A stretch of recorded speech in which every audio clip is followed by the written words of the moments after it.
Malay peninsula और Sumatra island के बीच में बसा 900 किलोमीटर का रास्ता स्टेट ऑफ मलाक्का के नाम से जाना जाता है। ये दुनिया के सबसे इंपॉर्टेंट ट्रेड रूट्स में से एक माना जाता है क्योंकि दुनिया का 50% क्रूड ऑयल इसी रास्ते से होकर गुजरता है। साथ ही इंडियन ओशन और साउथ चाइना सी को जोड़ने वाला भी ये शॉर्टेस्ट रूट है।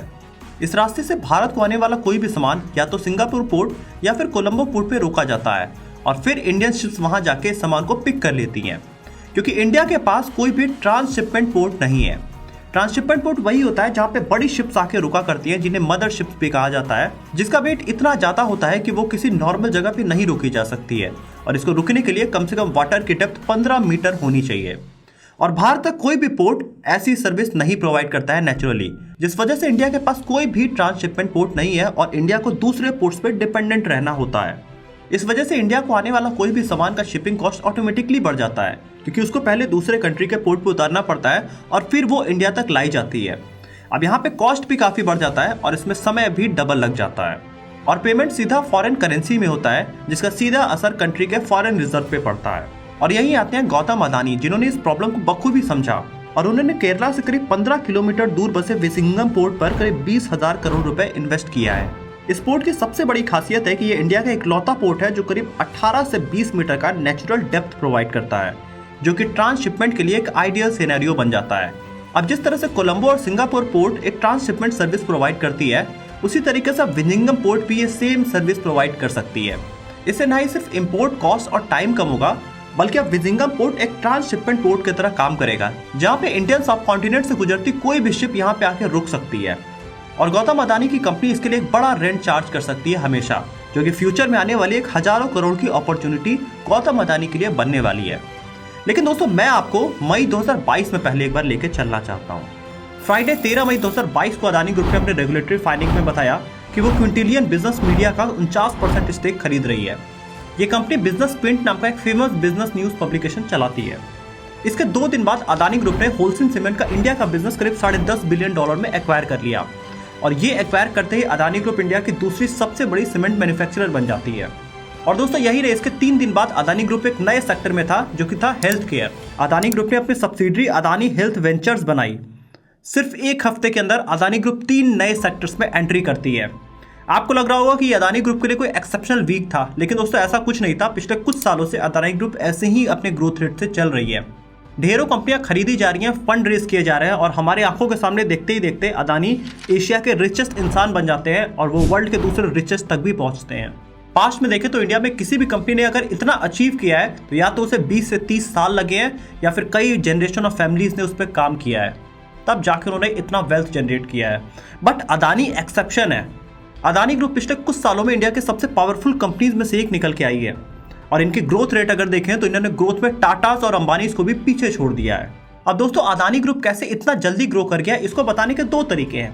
पहला तो मैं आपको वो बताऊं जो कि आपको इन्फॉर्मेशन हर जगह अवेलेबल है, कि अदानी ग्रुप ने प्लास्टिक के इंपोर्ट का बिजनेस शुरू किया, फिर उनको मुंद्रा पोर्ट का एक्सेस मिल जाता है और फिर वो पोर्ट्स डेवलप करते हैं और फिर वो कोल के बिजनेस में एंटर करते हैं, फिर पावर जनरेशन, फिर इंफ्रास्ट्रक्चर और साथ ही पिछले 5 साल में अदानी ग्रुप के भागते हुए शेयर्स। इसके अलावा कुछ समय पहले अदानी ग्रुप ने रिन्यूएबल एनर्जी में भी इन्वेस्ट किया, जिसमें वो वर्ल्ड की सबसे बड़ी कंपनी बनना चाहते हैं। पिछले 5 सालों में अदानी ग्रुप में तेजी से फंडिंग आती गई और कंपनी ग्रो होती गई और गौतम अदानी दुनिया के 2nd रिचेस्ट इंसान बन जाते हैं। तो दोस्तों, ये तो हो गया एक तरीका अदानी ग्रुप की ग्रोथ बताने का, जिसे आप बाकी यूट्यूब चैनल्स में तो देख ही रहे होंगे। लेकिन एक और तरीका है स्ट्रक्चरली समझने का कि किस तरीके से अदानी ग्रुप इतना ग्रो कर गई। अगर हम चीज़ों को ब्रॉडर पर्सपेक्टिव में देखें तो हम इजीली समझ सकते हैं कि अदानी ग्रुप इतने कम समय में कैसे इतना ग्रो कर गया। तो दोस्तों, आइए अदानी ग्रुप की स्ट्रक्चर्ड ग्रोथ को समझते हैं, जिसने उन्हें मार्केट का किंग बना दिया है आज। 1990 के पहले तक इंडिया में लाइसेंस राज हुआ करता था, जहाँ पे ज़्यादातर कंपनीज के ऊपर सरकार का कंट्रोल होता था। कोई भी कंपनी कितना प्रोडक्शन करेगी, कितना सेल्स करेगी, कितना डिस्ट्रीब्यूशन करेगी, ये सब सरकार तय करती थी। लेकिन 91 में लिबरलाइजेशन होता है, जिसके बाद प्राइवेट प्लेयर्स को ढील दिया जाता है, उनको भी कई सारे बिजनेसेस में एंटर करने दिया जाता है, जिस वजह से देश में एक बड़ा इकोनॉमिक बूम आता है। इससे स्टेट्स गवर्नमेंट्स को अपनी डूबती हुई सरकारी कंपनियों को बचाने का एक मौका लगा। उन्होंने सोचा कि हम प्राइवेट प्लेयर्स के साथ पार्टनरशिप कर लेते हैं।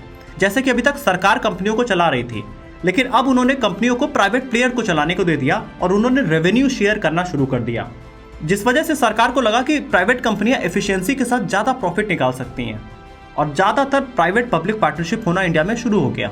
ये प्लान कुछ सेक्टर्स में तो बहुत ही अच्छा काम किया, जैसा कि हम सीमेंट सेक्टर देखते हैं। कई सालों तक सीमेंट इसेंशियल कमोडिटी एक्ट 1955 के अंडर आया करता था, जिसमें प्रोडक्शन, सेल्स, डिस्ट्रीब्यूशन हर चीज पे सरकार कंट्रोल करती थी सीमेंट के। लेकिन 2001 के बाद सरकार ने रेस्ट्रिक्शन अपना हटाया। अब प्राइवेट प्लेयर्स को फ्रीडम मिला कि वो अपने लेवल पे प्रोडक्शन कर सकते हैं और अपना ही डिस्ट्रीब्यूशन कर सकते हैं, जिसके बाद ढेरों सीमेंट की कंपनीज ने कई सारे इंफ्रास्ट्रक्चरल डेवलपमेंट प्रोजेक्ट्स किए और पूरी सीमेंट इंडस्ट्री प्रॉस्पेरस हो गई। लेकिन इस पब्लिक प्राइवेट पार्टनरशिप की वजह से कुछ सेक्टर्स बहुत ही बुरे भी हो गए, बहुत खराब हो गए, जैसा कि हम एजुकेशन और हेल्थ सेक्टर अगर इंडिया का देखें। जब से आप देखेंगे प्राइवेट प्लेयर्स ने एंट्री किया है, आप सरकारी स्कूलों का हाल भारत में देख सकते हैं, वो मुझे आपको बताने की जरूरत नहीं है। इसके साथ ही गवर्नमेंट हॉस्पिटल्स का भी क्या हाल है, ये भी मुझे आपको बताने की जरूरत नहीं है। तो इस जगह पे प्राइवेट पार्टनर्स का आना सरकार के लिए बहुत ही खराब रिजल्ट दिया। लेकिन एक और सेक्टर है जहां पे प्राइवेट पार्टनरशिप होने की वजह से इंडिया की तस्वीर बदल गई, और वो है इंफ्रास्ट्रक्चर सेक्टर। अब चाहे रोड बनाना हो, मेट्रो लाइन बिछाना हो या पोर्ट कंट्रोल करना हो, सरकार ने टेंडर निकालना शुरू किया और प्राइवेट प्लेयर्स ने उसको फुलफिल करना शुरू किया। और साल 2019 में गवर्नमेंट ने डिसाइड किया कि एयरपोर्ट खुद मैनेज करना एक मुश्किल भरा टास्क है, इसलिए एयरपोर्ट के ऑपरेशन, डेवलपमेंट और मैनेजमेंट के लिए गवर्नमेंट ने उसे लीज आउट करना शुरू किया। और तब से अब तक 8 एयरपोर्ट्स गवर्नमेंट ने प्राइवेट प्लेयर्स को दिया है, जिसमें से 7 एयरपोर्ट्स अदानी ग्रुप के पास है। और यही पैटर्न हम दूसरे इंडस्ट्रीज में भी देखते हैं। गवर्नमेंट किसी भी सेक्टर को लिबरलाइज करने के लिए उस सेक्टर का टेंडर निकालती है और सरप्राइजिंगली वो टेंडर अदानी ग्रुप के पास ही चला जाता है। ऐसा क्यों होता है, ये समझने के लिए हमें 1995 में जाना होगा, जब इंडिया में लिबरलाइजेशन का दौर चल रहा था और गवर्नमेंट अपनी फॉरेन एक्सचेंज मनी बढ़ाने के लिए नए नए कदम उठा रही थी।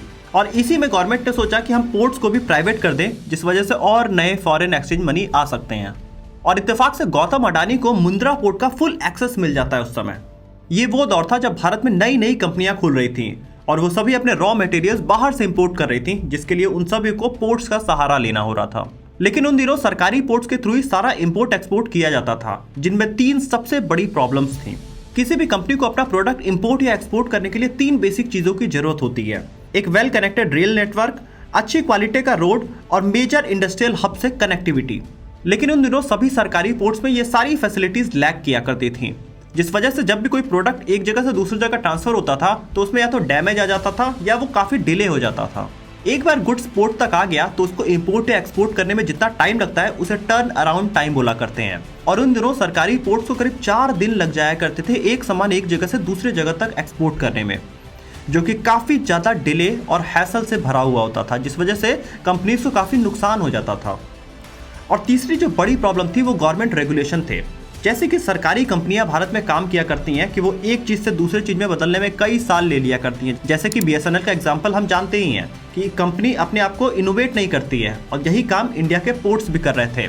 जैसे कि अगर किसी कार्गो की बर्थ पे थर्मल कोल रखा जाता है, लेकिन अगर मार्केट में डिमांड कोकिंग कोल की आ रही है तो सरकारी कंपनी वो स्पेस खाली छोड़ देगी, लेकिन उस जगह कोकिंग कोल नहीं रखेगी, क्योंकि उसके लिए उनको परमिशंस लेने होंगे और कंपनी को पूरे चेंजेस करने पड़ेंगे, और ये सब करने में कई साल लग जाते हैं, जिस वजह से सरकारी जो पोर्ट्स होते हैं वो ज्यादा मुनाफा नहीं कमा पाते थे। अदानी ने लूपहोल्स को वेल रीड किया और मुंद्रा पोर्ट के आसपास एक स्पेशल इकोनॉमिक जोन बनाया गया, जिसमें सुपीरियर रेल और रोड की कनेक्टिविटी थी, जिससे फास्ट और इजियर तरीके से गुड्स की सप्लाई किया जा सके। और मुंद्रा पोर्ट पर मॉडर्न मशीनरीज लगाई गई, जिससे कार्गो की क्विक लोडिंग एंड अनलोडिंग की जा सके, और इससे सडनली अदानी पोर्ट्स का टर्न अराउंड टाइम रिड्यूस होने लगा। साथ ही पोर्ट्स को ऐसा डेवलप किया गया कि वो वाइड वेराइटी ऑफ कार्गोज को हैंडल कर ले। मार्केट में जैसी जो भी डिमांड आती है उसको फुलफिल करने के लिए अदानी का पोर्ट तुरंत रेडी रहता है। इन सभी फैसिलिटीज की वजह से अब कस्टमर्स को अदानी पोर्ट ज्यादा बेटर लगने लगा गवर्नमेंट के पोर्ट्स के मुकाबले, क्योंकि वो फास्ट और एफिशिएंट था। और इन सब प्रॉब्लम्स को सॉल्व करते हुए अदानी ग्रुप ने एक नया सोर्स ऑफ रेवेन्यू ढूंढ निकाला, जो था लॉजिस्टिक्स। किसी भी कंपनी को अपना रेगुलर इंपोर्ट एक्सपोर्ट के लिए एक हैसल फ्री ट्रांसपोर्टेशन की जरूरत होती है, और ये अदानी ग्रुप समझ गया। इसलिए अदानी ग्रुप ने door to door logistic service देना शुरू कर दिया, जिसमें transportation, loading, unloading, custom clearance जैसी सारी फैसिलिटीज थी। अब कोई भी कस्टमर को अपना सामान एक जगह से जब दूसरी जगह भेजना है तो उसे ज्यादा हैसल नहीं करना होगा। सामान अपने आप आपके घर से पिक हो जाएगा और फिर वो वहां पे जाके डिलीवर कर दिया जाएगा। इस तरीके की सर्विसेज अदानी देने की कोशिश कर रही है। इसने अदानी पोर्ट्स को गवर्नमेंट पोर्ट्स के मुकाबले एक्स्ट्रा एडवांटेज दे दिया, और जैसे जैसे भारत की GDP बढ़ती गई वैसे वैसे इंडिया में इंपोर्ट एक्सपोर्ट बढ़ता गया, और देखते ही देखते स्ट्रैटेजिकली अदानी ने करीब इंडिया के 13 पोर्ट्स हासिल कर लिए, जिसे वो अपने 75 ट्रेन और 620 किलोमीटर लंबे प्राइवेट रेल नेटवर्क से जोड़ दिया। इसमें 6 लॉजिस्टिक पार्क और 8 लाख किलोमीटर से बड़ा वेयर हाउसिंग सिस्टम है। जो कि मेजर कमोडिटीज जैसे कि कोल और क्रूड ऑयल के इंपोर्ट एक्सपोर्ट के लिए बहुत ही सूटेबल जगह बनती है। अदानी ने गवर्नमेंट पोर्ट्स के मुकाबले साल दर साल अपने आप को काफी बेहतर बनाया और फाइनेंशियल ईयर 21 के फर्स्ट क्वार्टर में अदानी पोर्ट्स ने मुंबई के जवाहरलाल नेहरू पोर्ट को पहली बार पीछे छोड़ दिया अपने कंटेनर ट्रैफिक में। और कंटेनर ट्रैफिक के मामले में अगर देखें तो फाइनेंशियल ईयर 21 में मुंद्रा पोर्ट था 7.22 मिलियन TEU, वहीं जवाहरलाल नेहरू पोर्ट था 4.6 मिलियन TEU। यहाँ पे मुंबई पोर्ट को मुंद्रा पोर्ट ने पीछे छोड़ दिया था। इस पोर्ट को चलाने के दौरान अदानी ग्रुप ने बखूबी समझ लिया था कि सरकारी कंपनियां किस तरीके से काम करती हैं और अदानी ग्रुप को ये समझ में आ गया था कि अगर हमें बहुत तेजी से ग्रो करना है तो हमें उन्हीं सेक्टर्स में जाना होगा जिसमें अभी गवर्नमेंट काम कर रही है, क्योंकि उन्हीं सेक्टर्स में ज़्यादा बड़ी अपॉर्चुनिटीज अभी बची हुई है। और इसीलिए गवर्नमेंट ने जैसे जैसे एक एक सेक्टर लिबरलाइज करना शुरू किया, अदानी ग्रुप ने उन सब में बोली लगानी शुरू किया और कनेक्टिविटी वाले जितने भी सेक्टर्स थे उन सब में अदानी ग्रुप ने अपना पैसा लगा के वो सेक्टर्स खरीद लिए। फिर चाहे वो एयरपोर्ट हो, रोड, हाईवे या फिर रेलवेज, हर जगह अदानी ग्रुप एंटर कर गया। जो डेवलपमेंट मॉडल अदानी ग्रुप ने अर्ली 2000 में पोर्ट्स के लिए डेवलप किया था, वो आज इंडिया की ग्रोथ स्टोरी में जैसे जैसे इंपोर्ट एक्सपोर्ट बढ़ रहा है वैसे ही उनकी कंपनीज प्रॉफिटेबल हो रही हैं। इसीलिए अदानी ने इंडिया के एयरलाइन सेक्टर में भी मेजर गैप देखा, जहां पे इंडिया में ढेरों फ्लाइट्स चला करती हैं जिसमें इंडिगो, विस्तारा, एयर इंडिया और ढेरों इंटरनेशनल फ्लाइट्स भी शामिल हैं। इसके साथ ही इंडियन की बाइंग कैपेसिटी भी बढ़ती जा रही है, लोग अब एयरलाइन अफोर्ड कर पा रहे हैं। फिर भी जो मेजर इंडिया में कमी है वो ये है कि इंडिया में इंफ्रास्ट्रक्चर ही नहीं है एयरलाइंस का, गाँव तक अभी एयरलाइंस की पहुंच बनी ही नहीं है, जिस वजह से अदानी ग्रुप ने इंडिया के 7 एयरपोर्ट्स खरीद लिए और अगले 10 साल में कंपनी उसमें $10 बिलियन खर्च करने वाली है। और आज से 20-30 साल बाद जब बहुत सारे लोग इंडिया में एयरलाइन अफोर्ड कर पा रहे होंगे, उस समय अदानी ग्रुप इस इन्वेस्टमेंट से प्रॉफिट निकाल रहे होंगे। पोर्ट्स और एयरपोर्ट्स बिना हाईवे के पूरा नहीं हो सकते हैं, इसीलिए अदानी ग्रुप आज national highway authority of India के अंडर कई सारे मेजर रोड डेवलपमेंट कर रहा है इंडिया में। फिर चाहे वो यूपी का 594 किलोमीटर लंबा गंगा एक्सप्रेसवे हो या महाराष्ट्र का कगल सतारा हाईवे, अदानी ग्रुप इंडिया के मेजर हाईवे प्रोजेक्ट्स में बिड करता है और वो सारे प्रोजेक्ट को जीत लेता है।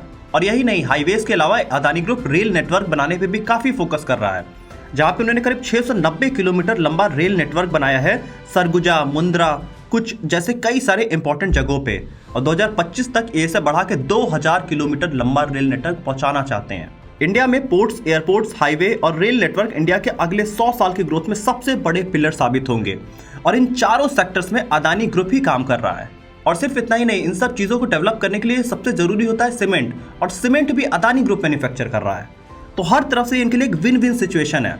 और बात सिर्फ इंफ्रास्ट्रक्चर और सीमेंट तक ही नहीं है, जो भी सेक्टर फ्यूचर में बड़ी ग्रोथ देने वाला है उन सभी सेक्टर में आज अदानी ग्रुप काम कर रहा है, जैसे कि renewable energy, solar manufacturing, gas distribution और नेचुरल रिसोर्सेज। फ्यूचर में आने वाले सारे मेजर सेक्टर्स होने वाले हैं जिसमें अदानी ग्रुप काम कर रहा है।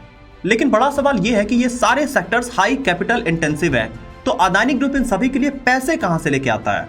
और यही है अदानी का सेकंड विनिंग सीक्रेट। आइए दोस्तों बताते हैं आपको।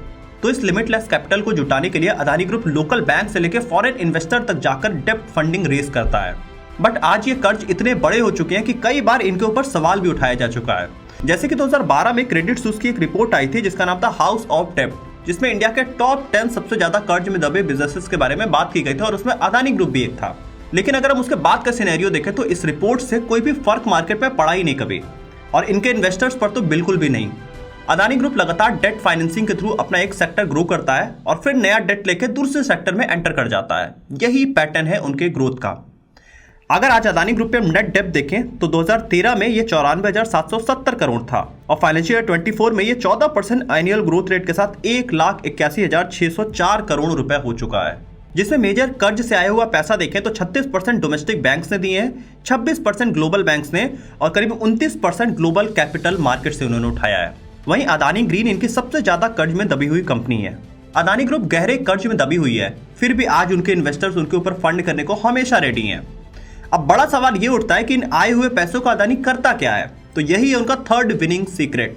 इन्वेस्टर से आए हुए पैसे का यूज करने का अदानी के पास दो ऑप्शंस होते हैं, या तो वो स्क्रैच से कंपनी बिल्ड करे, लेकिन उसमें एक बड़ा प्रॉब्लम होता है कि उसको बिल्ड करने में कई साल लग जाते हैं, या किसी सेक्टर में अगर उन्हें ग्रो करना है तो 10-20 साल लग जाएंगे।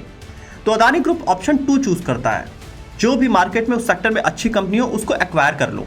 जैसा कि हमने सीमेंट सेक्टर के वीडियो में हमने बात किया था, अदानी ग्रुप ने पहले होलसेल सीमेंट का बिजनेस इंडिया में एक्वायर किया, जिससे अंबुजा और एसीसी सीमेंट उनका हो गया और वो इंडिया के सेकंड लार्जेस्ट सीमेंट मैन्युफैक्चरर बन जाते हैं। और यहाँ पे अल्ट्राटेक सीमेंट जो कि नंबर 1 पे है, उनके सामने बड़ी प्रॉब्लम शुरू हो गई, क्योंकि अदानी ग्रुप अब तेजी से नंबर 1 की तरफ बढ़ रहा है। पिछले कुछ समय में अदानी ने कई सारे रीजनल सीमेंट के प्लेयर्स को खरीदा, जैसे कि पेन्ना सीमेंट, सौराष्ट्र सीमेंट और बद्रास सीमेंट। इन सभी को एक्वायर करके अदानी ग्रुप अपनी कैपेसिटी बढ़ा रहा है। अब ये कैपेसिटी अगर वो अपने से बिल्ड करके बढ़ाते तो उनको 20-30 साल लगते, लेकिन सिर्फ 2 सालों के अंदर अदानी ग्रुप सीमेंट सेक्टर में टॉप लीडरशिप पोजीशन पाने की कोशिश कर रहा है, सिर्फ एक्विजिशन स्ट्रेटेजी के दम पे। और यही पैटर्न है अदानी ग्रुप का किसी भी मार्केट को डिसरप्ट करने का। वो उस सेक्टर में एंटर करते हैं और उस सेक्टर की मेजर कंपनीज को एक्वायर कर लेते हैं। अगर पिछले 2014 से अब तक देखें तो उन्होंने 30 से ज्यादा कंपनीज को एक्वायर कर लिया है। बट ये सब कुछ होने के बाद भी अदानी ग्रुप सेकंड रिचेस्ट दुनिया के नहीं बनते अगर ये फोर्थ विनिंग सीक्रेट अदानी के पास नहीं होता तो। आइए आपको वो भी बताते हैं। आप सोच रहे होंगे कि अदानी ग्रुप इन्वेस्टर से पैसे रेस करके किसी भी सेक्टर में एंटर करता है, उसके बाद वो कई सारे एक्विजिशन करता है।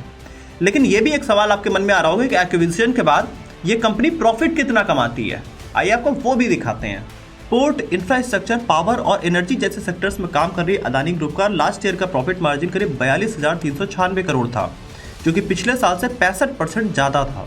अदानी की टोटल 10 लिस्टेड कंपनीज में से उनकी 7 कंपनियां प्रॉफिटेबल है, जिसमें कि अदानी पावर और अंबुजा सीमेंट सबसे प्रॉफिटेबल कंपनीज हैं। अदानी के अगर आप 5-2 साल के प्रॉफिट को छोड़ दें तो उसके पहले का जिनका प्रॉफिट था वो इनके वैल्यूएशन के अकॉर्डिंग बहुत ज़्यादा नहीं था। और हिंडनबर्ग ने जो लास्ट ईयर इनके ऊपर आरोप लगाया था वो ये था कि ये शेल कंपनीज बनाया करते हैं और अपने प्रॉफिट्स को मैनिपुलेट करते हैं और ज़्यादा करके ये दिखाया करते हैं। तो बड़ा सवाल ये है कि अदानी ग्रुप का रेवेन्यू और प्रॉफिट बहुत ही एवरेज है बाकी कंपनियों जैसे ही, फिर भी अदानी ग्रुप इतना बड़ा एम्पायर कैसे खड़ा कर दी। तो इसके पीछे अदानी ग्रुप का फोर्थ विनिंग सीक्रेट है, जो कि मैं आपको बताने जा रहा हूँ, इनके स्टॉक प्राइसेस। पिछले कुछ सालों में अगर हम देखें तो अदानी ग्रुप ने चाहे जितना भी रेवेन्यू, प्रॉफिट या उनके ऊपर कितने भी एलिगेशन लगे हों, लेकिन उनके स्टॉक प्राइसेस का इस पर कोई भी असर आपको देखने को नहीं मिलता है। जहां अदानी एंटरप्राइजेस का शेयर का प्राइस 23 अगस्त 2019 को 131 रुपये था, वो आज 20 अगस्त को करीब 3,000 रुपये के ऊपर ट्रेड हो रहा है। बीच में भले हिंडनबर्ग की वजह से इनके स्टॉक प्राइसेस में थोड़ी कमी आई थी, बट वापस वो स्टॉक प्राइसेस फिर से वही पहुंच चुके हैं। इस हाई वैल्यूएशन का सबसे बड़ा असर पड़ता है फंड रेज करने के लिए, क्योंकि आपके स्टॉक प्राइसेस जितने भी ज्यादा होंगे, आप अपने टर्म्स के अकॉर्डिंग आप कितने भी फंड्स और डेप्ट रेज कर सकते हैं। यही वजह है अदानी ग्रुप का फोर्थ सबसे बड़ा सीक्रेट, जो कि उनको फंड्स रेज करने में सबसे बड़ी सहायता करता है। तो अगर हम अदानी के एम्पायर बनने की पूरी कहानी शॉर्ट में समझे तो गवर्नमेंट ने सबसे पहले सेक्टर्स लिबरलाइज करना शुरू किया। अदानी ग्रुप उस पर एंटर करता है और गवर्नमेंट के लूपहोल्स को बहुत ही बखूबी देखता है। इसके बाद अदानी ग्रुप फंड्स रेज करने की शुरुआत करता है, जहां वो लोकल बैंक से लेकर फॉरेन इन्वेस्टर्स तक वो फंड रेज करने की कोशिश करते हैं और कामयाब भी हर बार रहते हैं। और नेक्स्ट स्टेप आता है एक्विजिशन स्ट्रेटेजी, जिसके थ्रू वो बड़ी बड़ी कंपनियों को एक्वायर करते हैं। और फोर्थ उनका स्टॉक मार्केट प्राइस, जो कि उनको सबसे ज्यादा मदद करता है बड़े फंड रेज करने में। और यही 4 रीजंस हैं जिसने अदानी को दुनिया के दूसरा सबसे रिचेस्ट पर्सन बनाया। हालांकि आज भी हम देखें तो अदानी 105 बिलियन डॉलर के साथ दुनिया के 14वें सबसे अमीर आदमी है। तो दोस्तों, आप कमेंट ऑप्शन में लिख के अपना ओपिनियन बताइएगा। ये वीडियो आपको कैसी लगी आप कमेंट ऑप्शन में जरूर लिख के बताइएगा। हमने बहुत ही इन डेप्थ एनालिसिस करने की कोशिश की है। वीडियो पसंद आएगी तो चैनल को सब्सक्राइब जरूर करिएगा, और आप अगर कमेंट करते हैं तो वीडियो ज्यादा लोगों तक जरूर पहुंचेगी। तो मिलेंगे अगली वीडियो में फिर से।